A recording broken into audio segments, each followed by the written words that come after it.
தமிழ்நாட்டுல 6 வார காலத்திற்குள் ஜவஹர் நவோதயா வித்யாலயா பள்ளிகளை அமைப்பதற்கான இடங்களை கண்டறிய வேண்டுமென தமிழக அரசுக்கு உச்சநீதிமன்றம் உத்தரவிட்டு இருக்கு. தமிழகத்தின் ஒவ்வொரு மாவட்டத்திலும் ஜவஹர் நவோதயா வித்யாலயா பள்ளியை நிறுவ தமிழக அரசுக்கு உத்தரவிடக் கோரி குமாரி மகாசபா என்ற அமைப்பு சார்பில் சென்னை உயர்நீதிமன்றத்தில் மனு தாக்கல் செய்யப்பட்டது.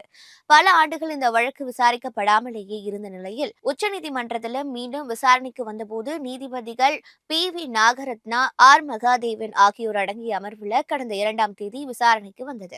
அன்றைய தினம் விசாரணைக்கு பிறகு வழக்கு இன்று ஒத்திவைக்கப்பட்டு இருக்கு.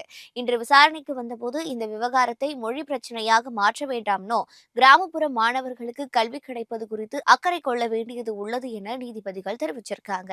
மத்திய அரசிடம் கல்வி நிதி பெறுவதில் சிக்கல் இருக்கிறது என்றால் தமிழக பள்ளிக்கல்வித்துறை அமைச்சர் மத்திய அரசரை அணுகி பேச்சுவார்த்தை நடத்த வேண்டும்னு கூறிய நீதிபதிகள், நவோதயா பள்ளிகளை தமிழகத்தில் அமைப்பதற்கான இடங்களை 6 வார காலத்திற்குள் கண்டறியும்படி தமிழக அரசுக்கு நீதிபதிகள் உத்தரவு பிறப்பித்திருக்காங்க.